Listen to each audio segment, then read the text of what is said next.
Olá, muito bem-vindos e bem-vindas. Vamos conversar um pouquinho a nossa continuação sobre a osteoporose e osteopenia. A gente já fez a parte 1, se você não assistiu, recomendo que assista. Tem bastante informação ali que vai fazer todo o conceito, que vai fechar o raciocínio, todo o entendimento, tá bem? Está no meu histórico, tanto no Instagram quanto no YouTube. Boa noite, Ana, bem-vinda. Vamos lá. Então, hoje a gente continua com a segunda parte, em que vamos conversar um pouco mais, na verdade, foco agora é suplementos e exames, tá bem? Então, enquanto as pessoas vão entrando, boa noite, Flávia. Caramujo Malhete, boa noite também. Vamos lá. Se tiver alguma questão de áudio e vídeo, por favor, me avisem, tá? Que aí a gente vai alinhando e vamos acrescentar aí um pouquinho de conhecimento, convencimento, para que a gente consiga, desde já, mudar hábitos, investir na nossa saúde. Oi, Nádia. Grande Tiago. Boa noite.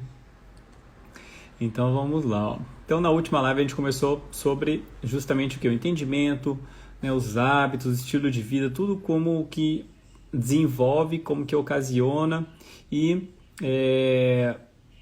o que pode ser feito através do estilo de vida, da alimentação, como prevenção, focando na osteoporose e osteopenia, tá ok? Hoje a ideia é a gente aprofundar então nos fatores, exames que podem auxiliar no diagnóstico e acompanhamento, bem como nos suplementos que podem agregar, tá legal? Eu faço questão de ressaltar que o que eu vou falar hoje é de grande valia nesse processo todo, porém é importantíssimo a gente lembrar dos outros fatores já citados, porque é impossível a gente ter saúde se a gente não cuidar da alimentação. Tratando-se de osteoporose e osteopenia, é fundamental a musculação, o exercício físico, um estímulo ósseo para que a gente consiga ficar com os músculos com um tônus legal, o esforço, né, a musculação, a atividade física vai fazer com que o osso sofra esse estresse que será o estímulo para ele se regenerar, tá? É fundamental tirar os ladrões de cálcio da alimentação, aquilo que atrapalha a nossa saúde óssea, e é fundamental colocar as fontes de cálcio na nossa alimentação, tá? Então hoje a gente vai falar de exames e suplementos, mas lembre-se que o estilo de vida ali é o que faz diferença mesmo na nossa vida, tá? Se você fizer bagunçar completamente sua vida com alimentação, sedentarismo, intoxicações, e ficar tomando suplemento, talvez pode ser até prejudicial, tá legal? E de nada adianta a gente fazer exames, identificar a alteração e continuar com o mesmo estilo de vida, tá legal? Então vamos lá. Nossos bate-papos são mais nessa linha de conscientizar, entender, mudar o que está causando, certo? E resolver, quem sabe até reverter um quadro, retardar esse processo, porque remediar, né, a gente tem que avaliar. Casos e casos, tem pacientes e pacientes. Tem aqueles que buscam um tratamento apenas medicamentoso, ok? Tudo certo. Mas talvez não seja o melhor lá entendendo o desenvolvimento da doença, entendendo como a gente pode atuar na raiz do problema. Que isso fique bem claro para todos vocês. Vamos fazer uma medicina lá na raiz, entendendo onde ela desenvolve e resolvendo ali. Sair daquela situação de remediar, de delegar a nossa saúde para o médico, para um outro profissional de saúde. Tá legal? Então, só um breve relembrar aqui. Então, osteoporose é isso, né? Aquele osso poroso, além do ideal, porque o osso é uma estrutura viva, tem uma circulação importantíssima sanguínea em todo ele, tá? Entretanto, com o passar dos anos, vamos colocar ali o pico, né, da nossa saúde vai ser, pensando em parte óssea, entre 20 e 30 anos, que vai estar ali associado com um período de maior capacidade de reprodução. Você tem as dosagens hormonais mais altas, então você tem ali o pico da saúde. E com o passar dos anos, a gente tende aí diminuindo, né, esses hormônios, entre outros fatores, e por consequência diminuindo a saúde óssea quando não é sustentada, tá? Poderia citar, inclusive, que antes disso a saúde pode já ser prejudicial, uma vez que um bebê, um garoto, um jovem se intoxica constantemente com alimentação ruim, desequilíbrio de macro e micronutrientes, então talvez ali já inicie assim uma lesão óssea, com aqueles fatores que eu citei na outra live, na live parte 1, tá bom? Não vou ficar aprofundando, senão fica muito redundante, mas daqueles fatores, tudo que intoxica o corpo vai lesionar. Então, a pessoa com osteoporose, com esse osso poroso, ou seja, ele está perdendo aquela matriz óssea densa, com as trabéculas, com toda aquela formação bem fechadinha, com várias estruturas. Eu dei o exemplo outra vez, que imagine um pilar em que ele pode estar oco, todo o seu interior, ou ele pode estar todo preenchido de cimento. Então um osso forte é esse osso preenchido aí, com toda essa argamassa, com todo esse material ali preenchendo, dando uma estrutura. Enquanto um osso com osteoporose, tendo seus vários graus, já começa a ficar mais frágil, tá?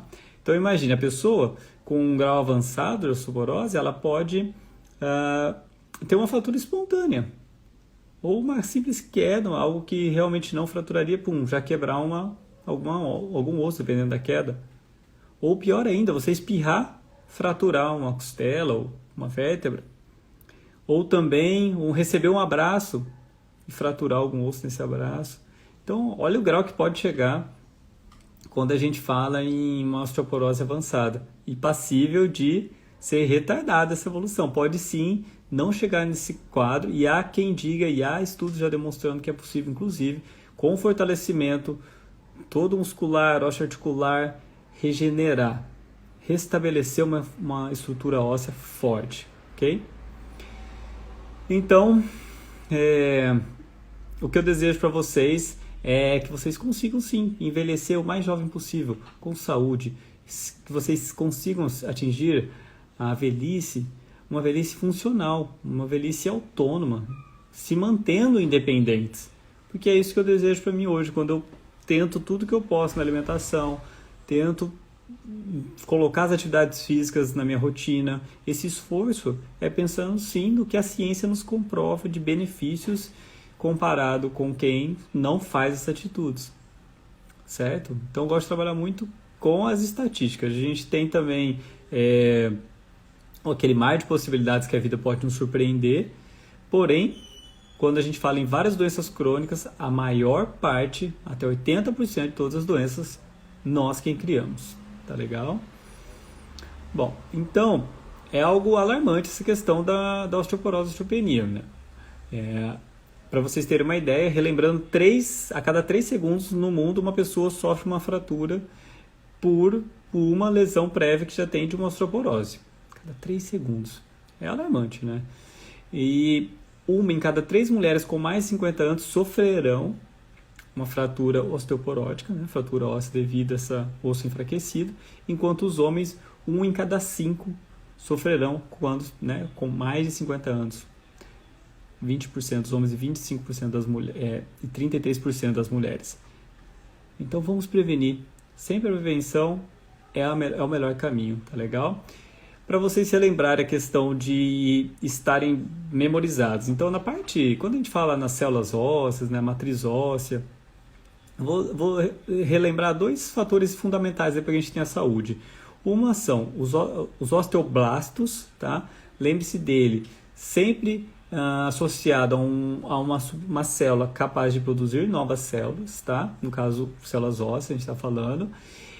E temos os osteoclastos, que são responsáveis pela morte celular programada, pela apoptose, por retirar o osso. Ou seja, osteoblastos e osteoclastos, eles fazem esse turnover celular, essa remodelação, essa regeneração óssea.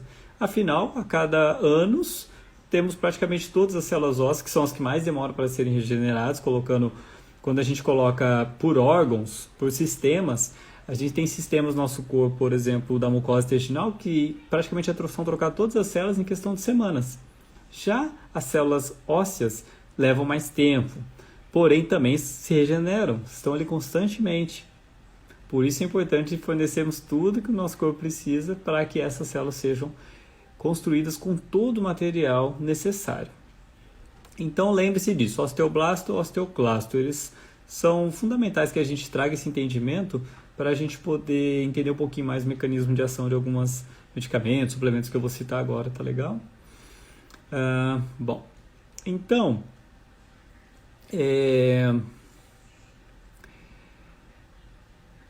já comentei com relação ao quanto a questão hormonal a influencia, por isso que tem aquele pico, né, quando a mulher entra no processo de menstruação, por exemplo, até ali a fase de 30 anos, é a época de ter picos, né, valores hormonais mais altos, que isso vai decaindo, e aí na menopausa é quando tem aquela queda abrupta mais expressiva, a que mais influencia, por exemplo, a parte óssea, quando a gente está falando exatamente específico disso, tá bom? Fiz já outra live falando sobre menopausa, riquíssima em informações, vale a pena vocês, né, quem quiser entender um pouquinho mais sobre, prevenir também, várias dicas.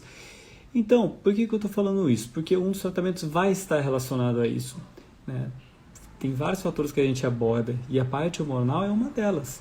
E por que a partir dos 45, 50 anos é a principal visita das mulheres nos ortopedistas o problema ósseo?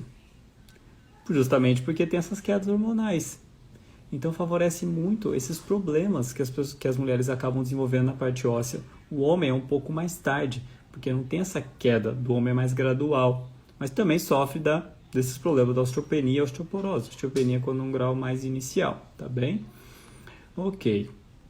Então, lembre-se sempre que a natureza ela é perfeita e ela é econômica. Se você não faz uso da sua musculatura, não faz uso dos seus ossos, que são regenerados a partir desses estímulos, como eu já disse na outra live, tem que ter esse estímulo, senão o seu corpo como um todo vai se tornar mais fraco, tá?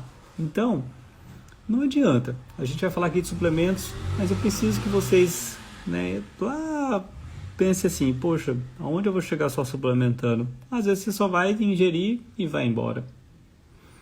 E é um processo natural do nosso corpo, a sarcopenia, né, a osteopenia, perda de músculo, perda de ossos. Por isso a gente tem que inteligentemente reverter esse quadro. Trabalhar pensando lá na frente, prevenindo, tá legal? Então eu detalhei um pouquinho mais a questão das atividades físicas, como deve ser recomendado, sempre individualizando, entretanto se faz fundamental nesse processo todo, tá? Cada vez mais estudos estão vindo comprovando o quanto agregar esse estilo de vida, atividade física, alimentação é benéfico em termos de cura de doenças. Doenças, desequilíbrios que antes, muitas delas, a gente aprendeu como irreversíveis. Então a gente vai assistir sim isso ocorrendo. Cada vez mais a gente quebrando paradigmas, curando doenças que são incuráveis. Por quê? Porque a gente está tirando aquela situação em que existia a pessoa doente e o médico ditando umas regras e ponto final, e a pessoa ali aceitando tudo. Hoje em dia, a informação está disponível a todos, de uma forma em que sim, se a pessoa sair daquela situação, entender o que está ocorrendo, assumir a responsabilidade, né, da sua saúde como um todo, automaticamente, muito mais chance dela conseguir atuar naqueles fatores que desequilíbrio leva a gente à doença. Então, fazer atividade física vai além do fortalecimento, porque vai ajudar a evitar as quedas, que é o principal momento onde ocorrem as fraturas. Você trabalhar a propriocepção, o equilíbrio, isso tudo vai ser fundamental para um envelhecimento independente, um envelhecimento funcional, saudável. Tá legal? Ótimo. Então, assista outra live onde eu dou dicas de alimentação, isso são fundamentais, entre várias outras informações compartilhadas lá. Não vou entrar nisso novamente, ok? Então, como eu disse, a osteoporose é a doença mais comum de todas as doenças ósseas em adulto, tá? Quando a gente fala em osteoporose, é a principal visita aos ortopedistas das pessoas, principalmente, claro, sobretudo na velhice, porque ataca mesmo, atinge muitas pessoas, é uma prevalência das maiores doenças. Quando a gente fala, por exemplo, em ortopedia, está lá no topo, tá? Então, vocês devem ter observado nas lives que eu tenho feito, a ideia é pegar as doenças mais prevalentes e é desmistificar aquela situação de doença crônica, degenerativa e irreversível. Tem muita coisa que dá para a gente fazer para evitar o resultado, o desfecho catastrófico, limitante, disfuncional e inerente a essas doenças e associados àquelas pessoas que estão desinformadas e naquela zona de conforto, que prefere ter uma pílulazinha mágica que faça tudo por ela. Tá legal? Bom, então a gente já sabe de vários suplementos que são importantes. Eu vou começar por um deles aqui, para a gente já ir entendendo aí o que a gente pode utilizar, tá legal? Entrando propriamente no tema de hoje, que são os suplementos. Um deles, claro, o cálcio. E aí, a gente precisa mesmo suplementar? Primeiro que quando a gente fala em suplementação, tem sempre que individualizar, a gente precisa de exame, precisa entender como está a saúde daquela pessoa naquele momento, se tem outras doenças associadas. Não tem como a gente sair suplementando a torta direito, sem regras, de orelhada. Isso é um risco até, tá bom? Então, preciso deixar isso bem claro para vocês poderem fazer o que é mais saudável, fazer o que vai realmente surtir efeitos a médio e longo prazo, tá legal? Então, estejam sendo orientados, supervisionados para não ter riscos. Bom, o cálcio, então, eu diria para vocês que assim, como regra, a gente não precisa suplementar, desde que tenha uma alimentação equilibrada. Uma alimentação equilibrada vai sim te proporcionar a quantidade necessária para que você tenha uma saúde óssea e de outras partes do seu corpo que também faz uso de cálcio para funcionar, tá? Então, o cálcio ele não está só relacionado, por exemplo, à metabolização óssea, toda essa fisiologia que estamos discutindo agora. Ele é fundamental para a coagulação, para impulso nervoso, para a transmissão das ondas, né, da comunicação de neurônios, a permeabilidade das membranas, né, você tem o cálcio fazendo essa despolarização. Então, tem vários fatores ali envolvidos. E claro, né, que a gente falou dos ossos e dentes também. Quando a gente pensa em osso, em cálcio, a gente geralmente associa com ossos e dentes, tá? Mas, né, já indo no caminho do que eu comentei, de que o cálcio, em regra, a gente não precisa e talvez não deva suplementar, é porque já tem estudos demonstrando que mulheres que suplementam cálcio, apenas cálcio como suplemento, têm até 6 vezes mais chance de desenvolver uma aterosclerose. Por quê? Porque cálcio em excesso, ele vai depositar em locais que ele não deveria se depositar. Ele precisa de outros fatores para poder direcionar e ir para o lugar certo. Então, se você está diante de uma situação, só suplementação de cálcio, somada a processos inflamatórios, que estão ali ocorrendo no corpo da pessoa, por vários fatores que às vezes a pessoa não coordena de retirar o que faz mal da vida dela e colocar o que faz bem. Então ela soma esses fatores inflamatórios com excesso de cálcio no corpo.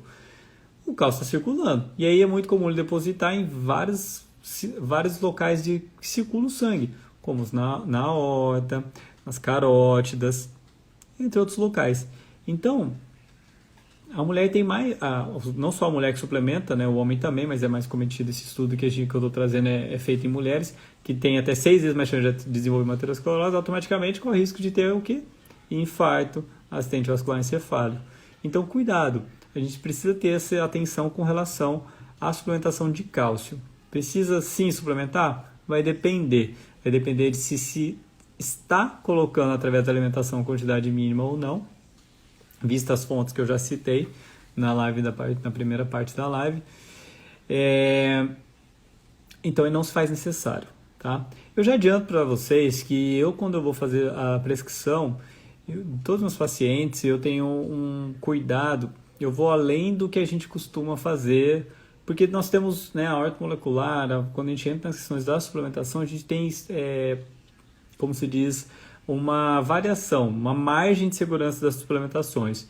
Eu, inclusive, além dessas questões da individualização, dos exames, da alimentação, eu ainda utilizo algum método de radiestesia para poder chegar em dosagens mais específicas. E às vezes até me surpreende. É algo que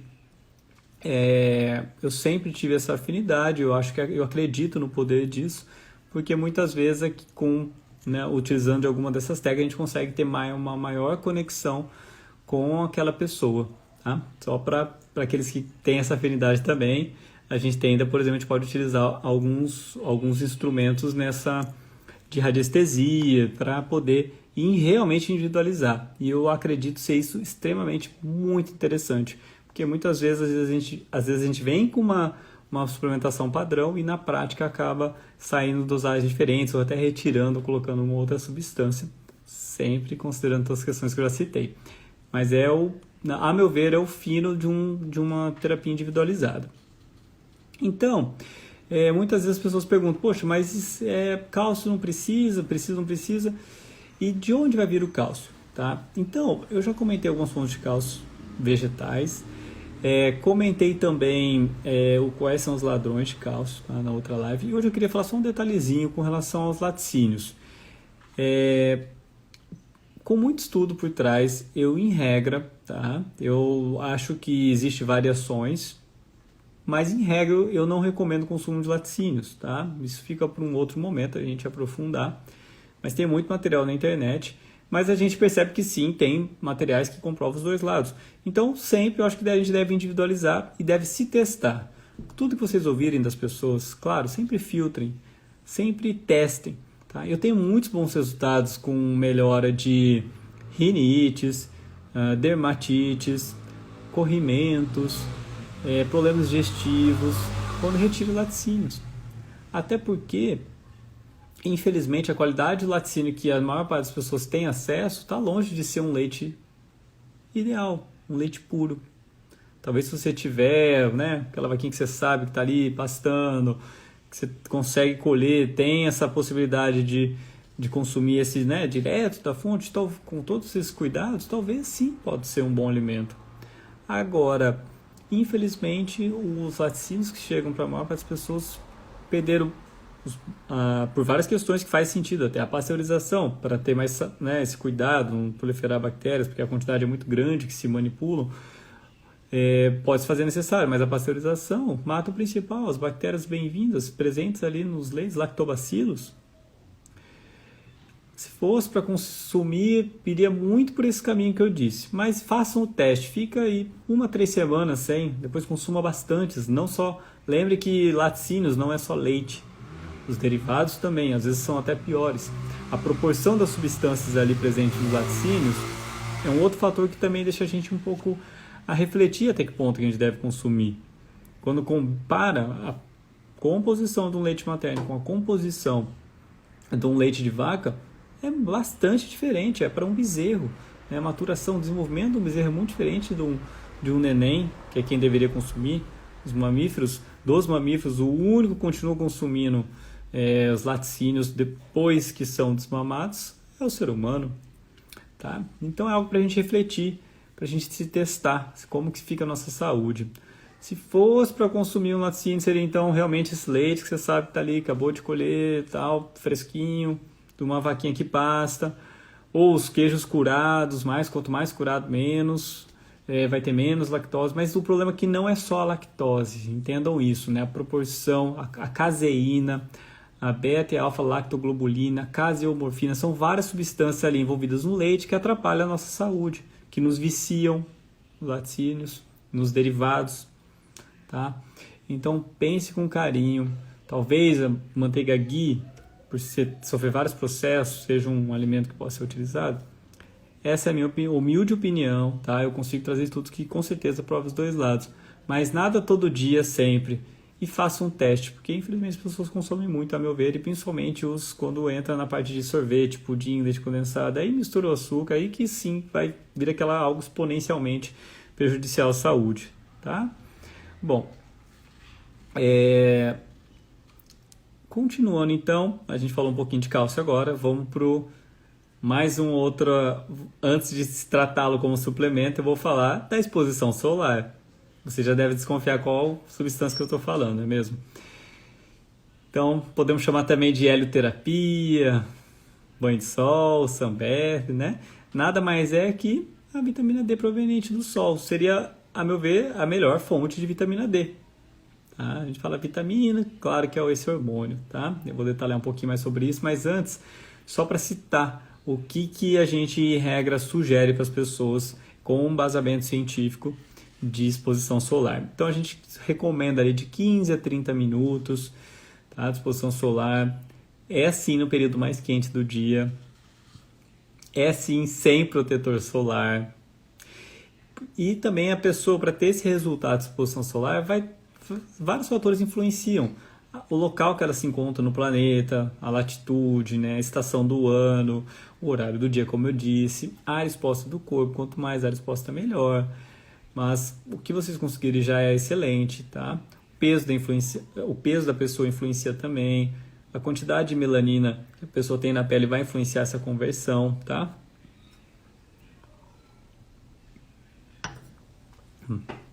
Se a pessoa faz uso de medicamentos, é um outro fator que também influencia essa metabolização para ter a forma ativa da vitamina D circulando, tá? Então, medicamentos que estão relacionados, que vão de alguma forma influenciar ali com o fígado, os rins, que são alguns órgãos que participam nessa conversão para chegar na forma ativa da vitamina D, também pode alterar essa metabolização da vitamina D, deste hormônio, tá legal? Pessoas de pele mais escura têm uma tendência a requerer mais tempo de exposição solar para que conseguisse aquela mesma diferença, né, o mesmo benefício de uma outra pessoa. Então tem algumas individualizações, tá? Uma outra questão também é a exposição solar, só que você ficando atrás de vidros.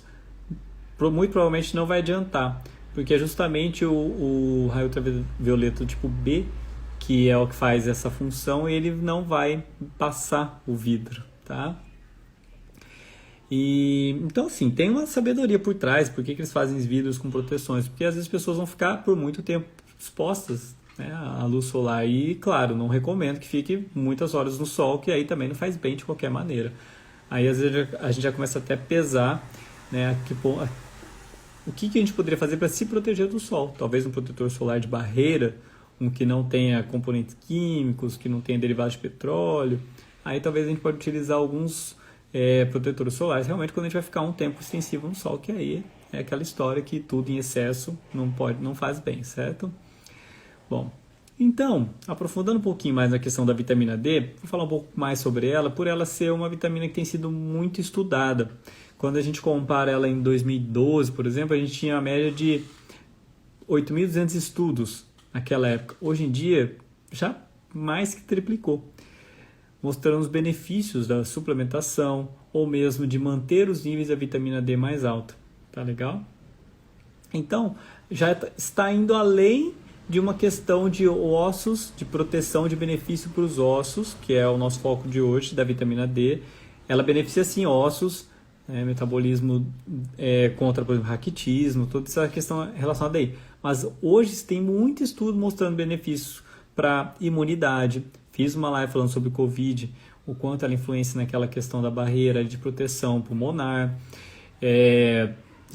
para gestante, com relação à formação óssea fetal, pré-eclâmpsia, tem estudo mostrando também benefícios da vitamina D, também como preventivo contra cânceres, então falei imunidade, osteoarticular, doenças cardíacas, doenças degenerativas do sistema nervoso, demência, entre outras, tá?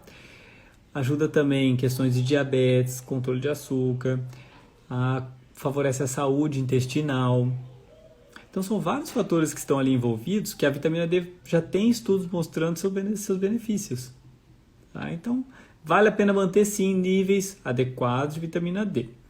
Bom, então até mesmo, assim, é muito interessante que quando eu estudei Body Talk, o desenvolvedor do Body Talk, o John Veltime, ele falou muito isso para mim e me marcou, que isso faz uns 8 anos, 9 anos. Ele falou que existe um lag entre o conhecimento que chega nas universidades, etc., até ele ser implementado numa rotina, né? Enfim, estamos falando, por exemplo, de saúde médica nas faculdades de medicina e virar um protocolo que é isso que na faculdade eles, né, nos ensinam. São grades curriculares que você aprende aqueles protocolinhos de tratamento, doença igual a tratamento. E tem todo um porquê por trás que faz sim sentido, para não virar uma bagunça. Mas existe um lag, um atraso muito grande. E naquela época o John Veltime falava em torno de 20 a 30 anos de uma informação chegar até a gente conseguir entrar mesmo na prática com aquelas alterações. Graças a Deus as coisas estão cada vez mais rápidas. Essas a ciência está evoluindo a velocidade mais rápida. E as informações não são mais agora tão restritas a alguns locais. John Valtime conta casos assim, deles chegarem com estudo para o professor da Harvard, eles pegarem, colocarem na gaveta. E aí nem abrir aquilo aí por muito tempo, porque sabe que vai ter toda uma consequência de alterações de conduta aí na prática, tá? Então, só que isso tem mudado, e a própria Sociedade Brasileira de Endocrinologia e Metabologia, eles já estão aprofundando nisso, já aprofundaram e já estão recomendando dosagens de suplementação, recomendando maiores do que o normal, também estão recomendando valores maiores de dosagem de vitamina D sanguínea. Tá? Então, hoje em dia já tem evidência suficiente para a gente ter esse respaldo e fazer essas suplementações. Então, por exemplo, pessoas do grupo de risco, eles já recomendam, né, que manter ali a dosagem da vitamina D, 25OH, sanguínea, maior ou igual a 30. Tá? Então, já mostra o quê? Que quando se mantém níveis mais altos, você tem menos doenças osteometabólicas e também redução de quedas. Outro detalhe, para vocês verem como isso ainda precisa ser implementado. Segundo a própria Sociedade Brasileira de Endocrinologia e Metabologia, 85% dos idosos da cidade de São Paulo, tá? E 90% dos que estão institucionalizados apresentam níveis inadequados de vitamina D. Na população dos jovens saudáveis, o percentual é de 50%. Eu vejo esse consultório, as pessoas, mesmo jovens saudáveis, estão ali com déficit. E você tem, então, vários fatores que vale a pena estar suplementando. E aí, é claro, tem que ter cuidado, porque cada pessoa responde a dosagem de uma maneira. Tem pessoas que você tem que dar X, outras você tem que dar 3X. E aí, se você comprova realmente com os exames, que aí você dá essa segurança para o paciente e para nós. Dessa forma, fica bem seguro, tá? Quando a gente suplementa a vitamina D, a gente tem a vitamina D3, que é o colecalciferol. Temos também a D2, que é a ergocalciferol, que é vegetal. A D3 é de origem animal. Entretanto, tem muito mais estudos, o acesso é mais fácil. A vitamina D3 ela tem melhor resultado. É mais fácil atingir níveis ótimos com a D3. Então é algo individual, depende do paciente, quem você está tratando, para poder fazer a melhor escolha, respeitando cada linha que a pessoa segue. Né? Metade das pessoas que eu atendo são onívoras, mas eu tenho uma parcela grande que são vegetarianos estritos. Então a gente adapta de acordo com o interesse, é claro. Tá? Bom, então, como eu havia dito, esse processo natural de produção da vitamina D, ela inicia com o sol radiando nossa pele. Na nossa pele a gente tem uma substância que chama 7-desidrocolesterol, que por sua vez ela vai iniciar esse processo de metabolização. Ela vai então para o fígado, onde vai sofrer ações de enzimas, entre outros sinalizadores, e por sua vez vai ser convertida em 25-hidroxicolecalciferol. E então nos rins ela vai se formar da forma ativa propriamente, que aí é 1,25 de hidroxicolecalciferol. Então olha como tudo isso é importante. Tem o PTH aí, eu vou falar um pouquinho mais sobre ele, mas é um outro hormônio, um paratormônio, que também vai ser papel fundamental aí para ser ativado, para ter essa forma ativa da vitamina D, tá? Então olha como a gente tem que estar atento se a pessoa também tem outras doenças de base. Se ela tem uma doença do fígado, no rins, já pode alterar essa metabolização. Em alguns casos a gente utiliza até mesmo a substância na forma ativa. A D3 apenas não seria suficiente, tá? Mas lembre-se que a vitamina D, a gente fala vitamina, hormônio, os dois são corretos, mas se fosse falar terminologicamente, cientificamente é um hormônio, ok? Então, esse hormônio, ele é responsável por aumentar a absorção de cálcio lá no intestino. Então, aquele cálcio que a gente ingere, olha como é um combinado de fatores, tá? Aquele cálcio que a gente ingere, seja dependente da fonte de cálcio que estamos falando, a presença da vitamina D vai estimular o quê? Que seja absorvida, que entre na corrente sanguínea. O hormônio D, a vitamina D, ela também vai aumentar a absorção, a reabsorção, na verdade, de cálcio lá nos rins, que por sua vez iriam talvez eliminá-los, mas com a presença da vitamina D vai reabsorver. Porque é claro que a gente quer o cálcio no nosso corpo, mais especificamente nos ossos, nos locais que ele deve estar presente. A vitamina D também está relacionado com a deposição do cálcio nos ossos. Tá? Então, olha só, a gente falou de cálcio. Será que é bom suplementar cálcio? Talvez tem que avaliar mesmo como está a alimentação, porque às vezes a gente só precisa colocar a vitamina D e mais alguns que eu vou falar adiante. Ok. Um detalhezinho aí da vitamina D que vale a pena ressaltar, porque isso, às vezes as pessoas chegam, questionam, até meus colegas. Poxa, Lincoln, mas e aí? Não tem esse risco da vitamina D em excesso? Vai formar mais pedras nos rins? É uma dúvida muito comum. Então, à primeira vista, às vezes a gente até pensa, poxa, faz sentido, né? Aumenta a vitamina D, tem mais chance de formar pedra. Pelo contrário, os estudos estão mostrando o oposto. Baixa vitamina D pode favorecer pedra nos rins, tá? Então, é dado um nome para essa teoria, essa questão toda envolvida, que eles chamam de validade aparente, né? Que soa bem, então você faz raciocínio e parece fazer sentido, mas é o oposto, tá? Então, a gente precisa sim ter níveis ideais. Em excesso faz mal? É claro que a vitamina D em excesso vai fazer mal, porém os estudos mostram que precisaria de uma dosagem bem alta e por bastante dias para trazer consequências negativas, tá ok? Então, a gente tem um espectro muito grande, vamos colocar que a gente prescreve os pacientes 600, 2.000, 10.000 unidades dia. Então, tem estudos mostrando a toxicidade quando você faz 40.000 unidades todo dia por 2 meses. Mas isso tudo é muito fácil a gente chegar nessa dosagem individualizada, com segurança, através dos exames, tá? E do entendimento do ser como um todo. Um outro detalhe que chega para mim que é muito engraçado é porque às vezes as pessoas falam assim, poxa, mas 10.000 unidades estou tomando, né? 5.000 unidades, às vezes até falo assim, milhões, estou tomando aqui 2 milhões de unidades, que às vezes confunde. Então, às vezes parece realmente muito.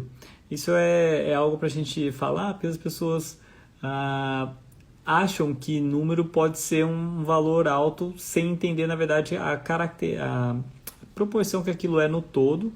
E o principal, quando a gente vai diminuindo as escalas de divisão da molécula, às vezes o número fica muito grande. Por exemplo, é muito comum a gente trabalhar com medicamentos em dosagem de miligramas, não é mesmo? Porém, 1 miligrama é o mesmo que 1.000 microgramas, tá? 1 miligrama. Então, o pessoal toma, vamos supor, amoxicilina. Amoxicilina lá, 500 miligramas, 750 miligramas, depende da apresentação. 875 miligramas, enfim. Então, mas isso é muito relativo, porque depende muito da concentração da substância também ali dentro, tá ok? Mas só para vocês entenderem, quando a gente fala em cálculo de vitamina D, então a gente utiliza unidades internacionais. Então, por exemplo, cada unidade internacional da substância da vitamina D, a gente está falando em 0,025 microgramas. Então, numa dose diária de 2.200 unidades, a gente está falando de 55 microgramas. Tá? Então, é bem pouco. Então, às vezes assusta quando a gente avalia a dosagem assim aleatoriamente, porém, é com segurança, é claro. E é porque a gente utiliza esses números porque fica mais fácil de a gente precisar dá mais de conseguir chegar no valor mais individualizado possível, fica mais fácil. Porém, para o farmacêutico também eles fazem essas conversões sem, claro, sem nenhuma dificuldade. Então é isso, vitamina D super bem-vinda em vários aspectos, com todos esses cuidados já expressados, tá? Agora vamos falar um pouquinho da outra vitamina que é muito importante, a vitamina K2. Isso é bem interessante a gente compartilhar, porque eu fui vendo as próprias suplementações de farmácia, de laboratório, com o passar dos últimos anos, acrescentando automaticamente, junto com vitamina D, algumas vezes com cálcio, algumas outras substâncias que na linha da suplementação de ordem molecular a gente já utiliza há anos. Então a vitamina K, mais especificamente a K2, do tipo MK7, porque a gente tem cada uma com alguma função mais específica dentro do nosso corpo, tá? A K2MK7 ela tem essa função, basicamente, de direcionar o cálcio para o osso. Então, mais uma vez, não adianta a gente ter cálcio circulando. A gente quer esse cálcio que vá para o lugar certo. E aí entra esses outros vitaminas, minerais, para poder funcionar da maneira correta. Não adianta você querer construir uma parede se você só der tijolo para a pessoa construir a parede. Vai ficar faltando. Você não vai conseguir construir da melhor qualidade, certo? Esse é o raciocínio. A gente precisa de ter fatores necessários para que junte o tijolo com o cimento, com a areia, com a pedra, com toda aquela combinação para ter sim uma estrutura completa, não deficitária, forte sendo construída. Esse é o raciocínio, sempre, tá? Outra substância fundamental nessa história, magnésio, tem mais de 300 funções documentadas que ele faz no nosso corpo. Uma delas que eu vou citar agora é, claro, auxiliar nesse metabolismo ósseo, favorecendo com que ele fique nos ossos, tá? Existem várias apresentações do magnésio. Quando a gente vai desde o magnésio, a gente tem magnésio presente em vários alimentos, principalmente nos vegetais, tá? Quando a gente pega a molécula da clorofila, a gente compara com a hemoglobina, a diferença ali é uma molécula que uma tem o ferro no centro da hemoglobina e o magnésio na clorofila. Tamanho, poder da clorofila. Por isso que eu sou a favor da gente consumir muitas folhas, variando entre elas. O suco verde pode ser um suplemento mineral natural para a gente fazer uso, tá? Então, o magnésio tem várias apresentações, que vai desde a alimentar, natural, a melhor forma de apresentação, ao meu ver, com vitalidade. E temos também de farmácia, que vai desde o cloreto PA, que é bem contra, que você tem aquele gosto bem característico, como a gente tem também variações, magnésio de malato, bisglicinato quelado, treonato, taurato, cada um tem algumas peculiaridades, algumas variações de absorções, tá? Outro mineral que pode ajudar bastante nesse processo, silício, tá? Ele também participa de vários mecanismos de metabolismos e, nesse caso mais precisamente, ele tem relação com o metabolismo, com a síntese de colágeno. Eu vou falar agora já adiante a questão da absorção de proteínas. Então, a síntese de colágeno, que é são aminoácidos, vai ser também fundamental nesse processo de proporcionar para o corpo a matriz óssea. Tá? Vou detalhar mais adiante. Então, silício, mais um mineral fundamental que tem relação com a síntese do colágeno. Tá? Então, junta silício com aminoácidos. Então, essa soma, os aminoácidos, eles são fundamentais. Por quê? Quando a gente está falando em matriz óssea mesenquimal, essa estrutura óssea ela tem muita proteína ali. Muita mesmo. Às vezes a gente associa o osso com cálcio, né? Acho que a composição do cálcio ali é só cálcio, mas não. Tem muita proteína. E aí entra todos aqueles cuidados com a apresentação, com a presença da proteína em proporções adequadas para a nossa saúde. Está no meu destaque do Instagram, onde eu oriento mais ou menos como é feito esse cálculo de proteína dia. Então a gente recomenda em média, lá tem mais detalhado, inclusive com exemplos de fontes proteicas, tá? Mas é a média aí de 0,8 a 1,8 gramas de proteína por quilo de peso da pessoa. Só que aí tem que avaliar se a pessoa está no peso adequado. Mas a ideia é essa, é que a gente consiga suprir as necessidades básicas de proteína dia, para que o nosso corpo construa também a matriz óssea. A gente precisa de proteínas, ok? E a gente tem lá os 20 aminoácidos, essenciais e não essenciais, que a gente tem que ter, né? Tem que suprir o nosso corpo com essas necessidades. Além da questão de uma alimentação equilibrada, talvez a gente precisa suplementar os aminoácidos, tem também a questão de que muitas vezes as pessoas, principalmente conforme vai envelhecendo, vamos especificar um pouco mais, a partir de 60 anos, as mulheres na menopausa, ou aquelas pessoas com propensão a baixa acidez gástrica, se faz necessário ter uma acidez no nível adequado para conseguir fazer a quebra das proteínas. Imagine só aquelas pessoas que ficam utilizando os prazóis da vida, como pode estar piorando esse quadro. Bom, então, em alguns casos a gente entra em algumas outras suplementos que podem auxiliar, aumentando essa acidez, melhorando a digestão, como por exemplo a betaína, cloridrato de betaína. Também podemos utilizar enzimas digestivas, tem várias delas que a gente pode utilizar, amilase, lipase, pepsina, todas elas vão auxiliar nesse processo, porque um está ligado ao outro, de proteína, a gente precisa quebrá-las, a gente precisa dos outros minerais que eu já citei, para construir matriz óssea forte, tá? Bom, também associado a essa boa acidez, a gente nunca pode esquecer de minerais como o zinco, Vitamina B1, que é a tiamina, também ela faz esse papel importante na formação do ácido clorídrico e nesse cascata de produção de células novas, no caso óssea, completas com tudo que a gente precisa, tá? Um outro mineral que a gente pode considerar nessa suplementação, o boro, o estrôncio, tá? Quelado, muito bem-vindo. Então já tem estudos mostrando, sugerindo o quê? Que essa formação óssea, ela se desenvolve melhor, os osteócitos, né? Que são as células ósseas, quando tem a presença do estrôncio. Tá? Então eles conseguem ter uma melhor multiplicação dos osteoblastos, que é aquela substância que produz células novas, e influenciando todo aquele metabolismo e síntese do colágeno. Então é um emaranhado de funções que não tem como a gente olhar o corpo pensando só na vitamina D, só no cálcio, ou só na atividade física. Mas a principal é sim a maneira mais simples. Por isso que eu gosto de usar aquela história de que vamos fazer uma medicina na simplicidade. É o dia a dia, é a atividade física, é a alimentação. Tá? Os suplementos vão acrescentar, mas vai vindo depois, tá? E a somatória de suplementos. Uma somatória de alimentos equilibrados pode proporcionar boa parte desses minerais também. Tá legal? Com os exames a gente tem mais segurança como conduzir. Tá legal? Bom, então eu falei para vocês alguns suplementos que são inerentes a uma boa saúde óssea. Principalmente com o envelhecimento. Com todas as situações já envolvidas numa pessoa que muitas vezes já chega aos seus 50, 60 anos com esses déficits, tá?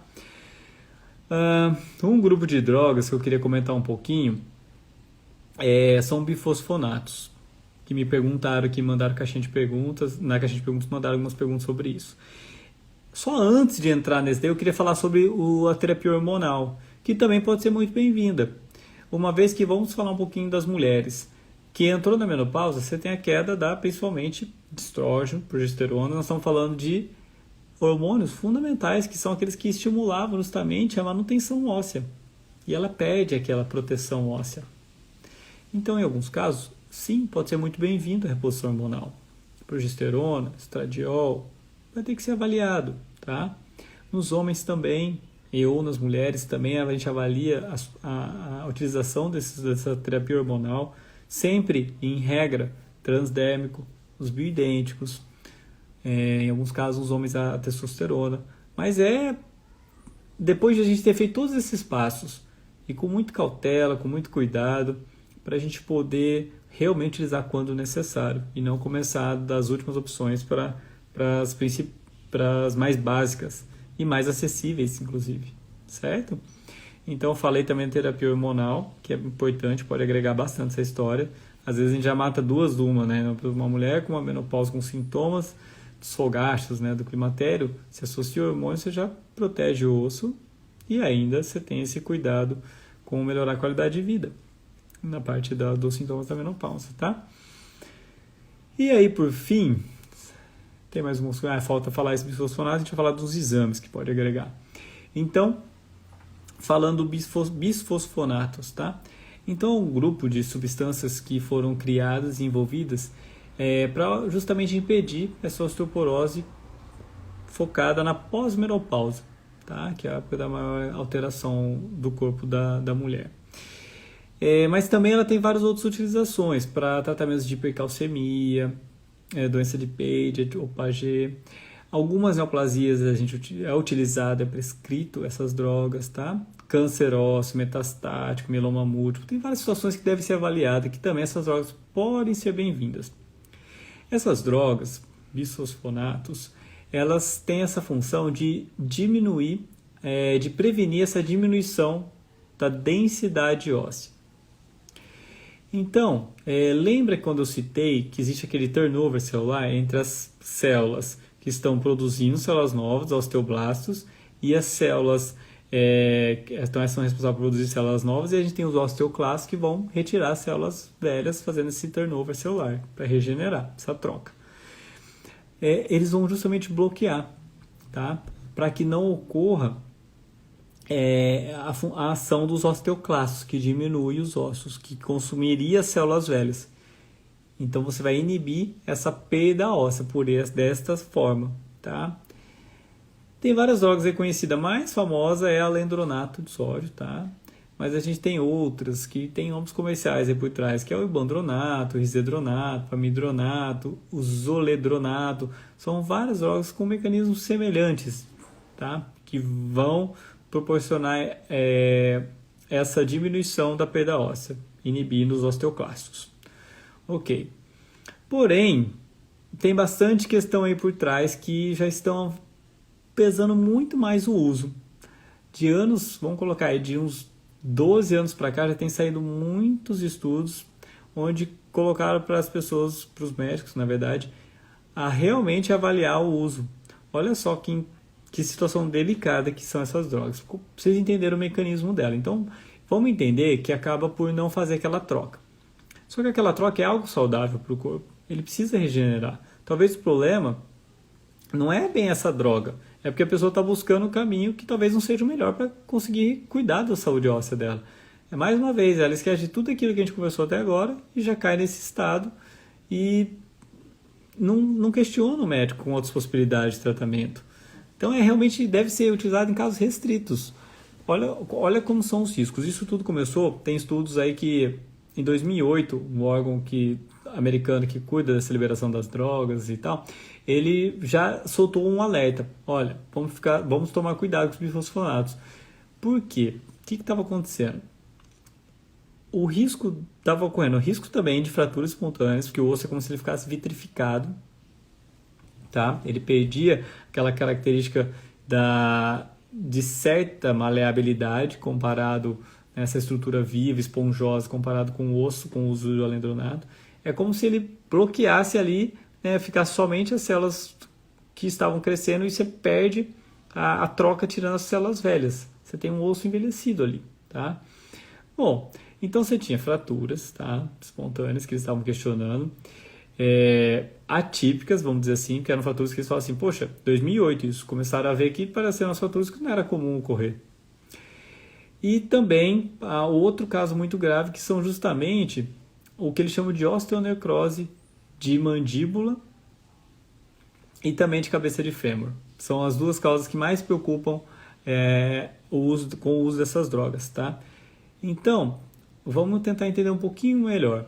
Então, em 2008 teve esse alerta pela FDA. Em 2011, o órgão europeu também já começou a entrar com todos esses estudos, avaliando o uso, recomendação, se valia a pena ou não. E no Brasil, mesma coisa. Tá? Até que a gente teve um alerta terapêutico, né, em farmacovigilância em 2013. No Brasil foi em 2013, falando justamente até que ponto que valia a pena utilizá-los, os bisfosfonatos. Tá? E aí, trazendo esse estudo que foi realizado em São Paulo, pelo Centro de Vigilância Sanitária, eles avaliaram 382 notificações, tá? Com problemas relacionados a essas questões ao uso de bifosfonatos e reações graves que ocorreram. E aí, o que eles observaram? Que das reações adversas graves apresentadas, 252, tá? Então, eles avaliaram, 998 reações adversas graves, tá? Ou clinicamente significativas, quase 1.000. Dessas aí, das graves, 252 delas, ou seja, 25%, estavam relacionadas com problemas no sistema muscular e esquelético. Eles começaram a rastrear, viu? Poxa, porque ela não causa problema só aí, tá? O nosso foco hoje é problema a questão óssea. Ela causa problema em várias outras partes do nosso corpo, efeitos colaterais. E aí, na parte óssea, 1/4 das reações que ocorreram foi relacionada à parte óssea. Então, o nome que a gente dá para essa alteração é uma necrose óssea, que é a alteração mais preocupante com o uso dessa droga, que é aquela que também comentei que está relacionada, que é a osteonecrose de mandíbula. Porque é difícil descobrir, é difícil diagnosticar. E a osteonecrose de mandíbula representou 14% dessas alterações, porque não pega só a mandíbula, pode pegar também, por exemplo, a cabeça do fêmur. E é tanto que assim, hoje em dia, muitos dentistas, quando vão fazer algum processo dentário, eles questionam. Faz suplementação de cálcio, fez uso nos últimos 5 anos dos bisfosfonatos, porque dá um trabalho imenso para eles quando tem algum problema e a pessoa está em uso ou fez uso do bisfosfonatos. Tá? Então é muito delicado. Então os dentistas têm feito esses termos até para poder se protegerem, e essa droga sim deve ser pontuada muito bem se vale a pena o uso ou não, tá legal? Fica essa reflexão aí para a gente poder avaliar. É claro que tem pessoas que chegam, né, 80, 90 anos, não desistiram de fazer algum movimento aí para realmente fortalecer. Às vezes tem osteoporose avançada, às vezes é o melhor a ser feito. Porém, a gente tem sim que pesar o uso dessas substâncias, tá legal? Bom, e de exames, é muito delicado quando a gente fala em osteoporose, osteopenia, porque a maior parte descobre ao acaso, quando teve uma fratura, quando faz um raio-x por algum outro motivo, tá? Então a gente tem várias nessa linha, tá? Prolia, uma delas, temos várias substâncias com nomes comerciais, tá? Como a Bonviva, Osteoban, são várias, tá? De acordo com o nome comercial, a gente vai ter essas drogas por trás que tem que ponderar. Eu não prescrevo, tá? Porque eu gosto de trabalhar de outra forma. Se é para prescrever, eu realmente referencio a um outro colega. Porém, em alguns casos, talvez seja uma saída, mas tem que lembrar desses outros detalhes, tá? Entender como que ela foi desenvolvida, o porquê e o mecanismo que ela trabalha, que ela funciona, e os malefícios e efeitos colaterais. Tudo isso tem que ser pesado. Bom, então a gente falou que, entrando agora na parte dos exames, a gente tem esse entendimento, que é uma doença, sim, silenciosa. A densitometria é um exame que é tido como um padrão ouro para diagnóstico, acompanhamento dessa perda óssea. Ele vai justamente avaliar essa quantidade de cálcio no osso, essa densidade óssea, tá? Por protocolo, recomenda-se para as mulheres acima de 65 anos, para homens acima de 70 anos. Isso é um pouco debatido pelos conselhos. Alguns relatam que deveria começar antes essa investigação. É claro que você tem casos, né, que justifique, com certeza deve ser recomendado antes, como por exemplo menopausa precoce, aquelas mulheres que, né, tiveram menopausa antes dos 50 anos. Conforme quanto mais antes dos 50 anos ali, como a média, né, do comum ocorrer a menopausa, a prevalência aí das mulheres menopausarem, quanto mais antes de 50 anos, mais cedo talvez seja bem-vindo estar realizando a densitometria óssea, tá? Em alguns casos também, quando você tem algum problema de um hipogonadismo, alguma questão que depriva, diminui a presença de alguns hormônios, também a gente acelera essa investigação, esse acompanhamento, tá? Já tem também alguns estudos sugerindo alguns outros exames que podem ser utilizados e talvez acompanhar desde jovem, tá? Tem essa ideia também, alguns advogam a favor de fazer uma investigação bem mais cedo, desde jovem. Com alguns outros exames também, independente da fase, que seria, por exemplo, a ultrassonometria óssea, né, ou osteossonografia, que também pode nos dar material, documentar essa evolução. Eu sou da ideia que, se a gente quer simplificar, comece com o estilo de vida. É por aí que a gente deve dar essa atenção. Não tenho acesso ao exame, não consigo fazer tal exame, como ele não cobre, eu acho caro, não importa.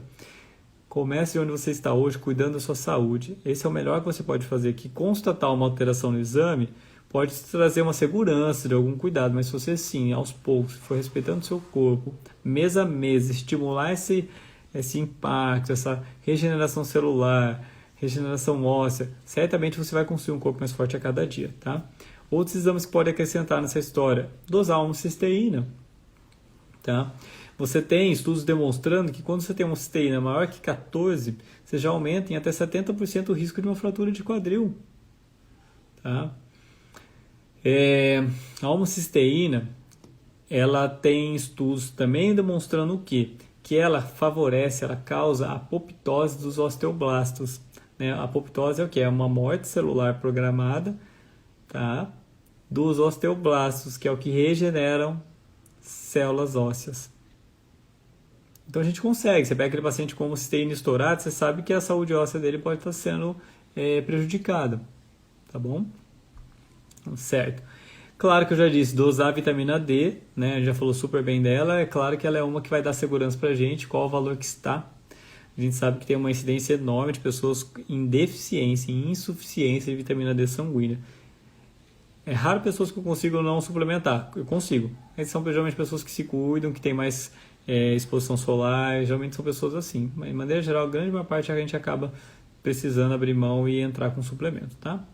Outro exame interessante que a gente pode solicitar é a fosfatase alcalina. A fosfatase alcalina, ela é sugestiva dessa relação com os osteoblastos. Por quê? Porque uma vez que você tem osteoblastos funcionando, você tem uma secreção da fosfatase alcalina. E aí, essa produção dos osteoblastos, né, novas células, essa deposição nessa matriz ativa, na matriz óssea, isso tudo geralmente está relacionado com formação de osteoblastos ali, formação matriz óssea, fosfatase alcalina um pouco mais elevado, sendo um bom sinal. Nós não estamos falando de valores estourados de fosfatase alcalina, tá? Mas valores em níveis otimizados, que podem ser um reflexo da saúde óssea, tá? Um outro hormônio importante para a gente dosar para avaliar toda essa saúde e metabolismo ósseos é o PTH, o paratormônio. Então, o PTH são glândulas que a gente tem na nossa tireoide, fica ali posterior a ela, são bem pequenas, milímetros de tamanho, são em número de 4 em regra, e elas têm várias funções, tá? Com algumas funções, para vocês entenderem. Ela vai atuar lá naquela cascata que eu comentei, quando vai chegar na vitamina D, que vai lá da radiação solar na pele, vai convertendo em 25OH, depois 1,25OH, ela interfere justamente nessa cascata para chegar na forma ativa da vitamina D, que seria 1,25 de hidroxicolecosterol, tá?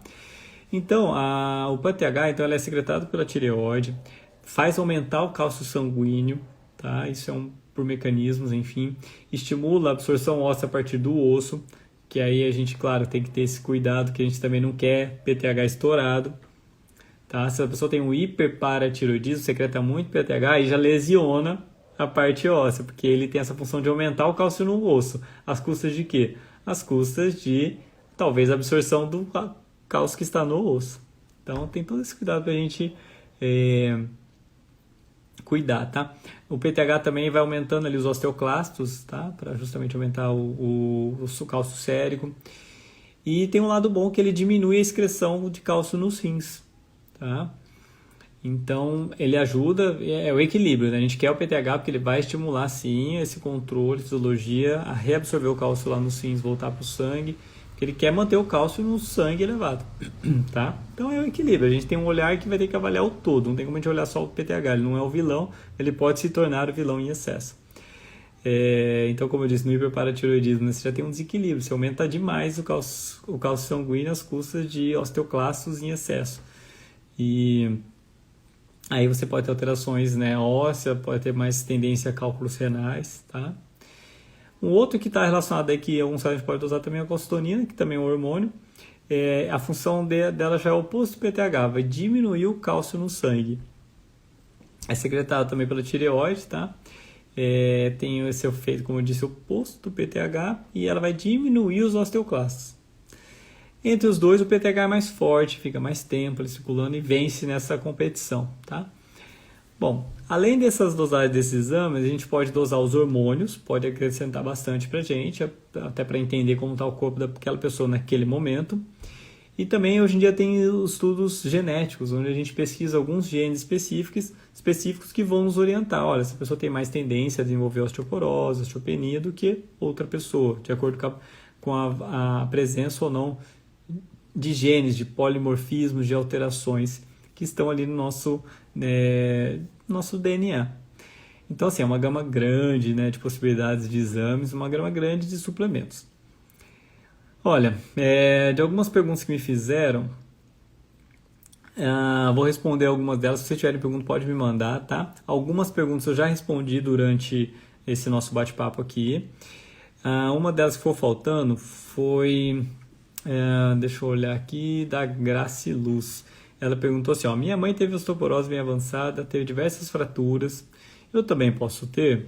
Tem sim um fator hereditário, tem, a gente não pode negar, até mesmo a gente consegue comprovar com o exame que eu acabei de citar de DNA. Entretanto, a gente nunca pode se tornar refém do nosso DNA, da nossa herança genética. Lembre-se que a epigenética, o que vem acima do gene, que vai influenciar o gene a ser ativado ou não, é muito mais importante, tá? Então, vamos supor, você pode sim ter essa herança para favorecer o desenvolvimento de osteopenia e osteoporose, mas se você trabalhar desde ontem a parte da alimentação, a parte da atividade física, sono, suprir tudo que você precisa em termos de nutrientes, se necessário suplementar. Com certeza você vai se sair muito melhor que a sua mãe. E às vezes você nem sofre disso, tá? Bom, me perguntaram aqui com relação ao colágeno, vale a pena. Olha, entenda o seguinte, o colágeno, ele é um aminoácido, a gente tem vários tipos de colágeno, né? Alguns melhores que outros, é claro, tem variações de preço também, mas a gente tem que entender que para o nosso corpo absorver o colágeno e ir lá para o lugar que a gente quer, tem todo um processo, uma cascata de metabolizações. Não é você toma aquele colágeno e ele vai para o lugarzinho que a gente quer. Não, ele vai ter que ser quebrado. Então, para ser quebrado, esse aminoácido, essa proteína, ela precisa ter um estômago que consegue receber, assimilar, quebrar. Aí, mais uma vez, diante de outros cofatores relacionados, como eu citei, né, lisina, B1, fora além da parte digestiva, né, todos os outros minerais, boro, magnésio, vitamina D, K2, às vezes a gente está falando em osso, ou se a gente estiver falando só mesmo em cartilagem, que é um outro aspecto, que não é bem isso que a gente está falando, mas está próximo ali, o corpo precisa metabolizar, e aí sim ele vai decidir qual colágeno, qual subtipo dos colágenos ele vai sintetizar e para onde vai, que a gente tem tipo 1, tipo 2, tipo 3, das articulações é o tipo 2, tá? Cabelo, unhas, né, anexo que a gente fala, tipo 1 e tipo 3. Esse daí é mais difícil o colágeno desenvolver da melhor forma, o tipo 2 é mais fácil. Então tudo depende, são vários fatores envolvidos. Uma boa alimentação equilibrada em proteína e aminoácido, muito provavelmente você vai suprir tudo que o seu corpo precisa. Tá? Então às vezes não há necessidade de suplementar, tá ok? Olha, eu acredito que eu cobri bem as questões então dos suplementos, tá? Pude passar por cada um deles depois dessa compilação que eu tenho feito, né, para preparar essas lives para vocês. Então eu detalhei bastante, pegando de vários aspectos para serem comentados e para trazer esse entendimento. E a gente constatar que não é tão simples assim, que a gente deve já, né, sair suplementando. Não, a gente deve ir fazendo outras mudanças com acompanhamento, aqueles projetos que a gente deve fazer para a nossa vida, principalmente a médio e longo prazo. Esses são aqueles que nos trazem mais resultados, tá? Tudo que é assim, ó, muito fácil, rápido, fugaz, com a tal da pílula mágica, às vezes a gente deve ficar atento se é mesmo melhor para a gente, para a nossa saúde.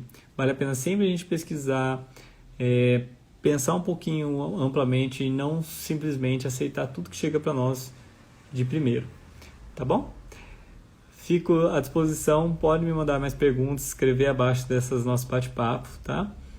E a gente vai respondendo conforme for aparecendo e de coração espero poder agregar mais saúde, conhecimento, evolução, uma vida longa, um envelhecimento saudável e que vocês possam estar independentes até o último dia de nossas vidas, podemos estar independentes aí, autônomos, com muita saúde, cabeça boa e corpo ativo, tá bom? Um abraço a todos vocês, boa noite, ou para aqueles que me assistirem em outro momento, bom dia, uma ótima vida. Um abraço.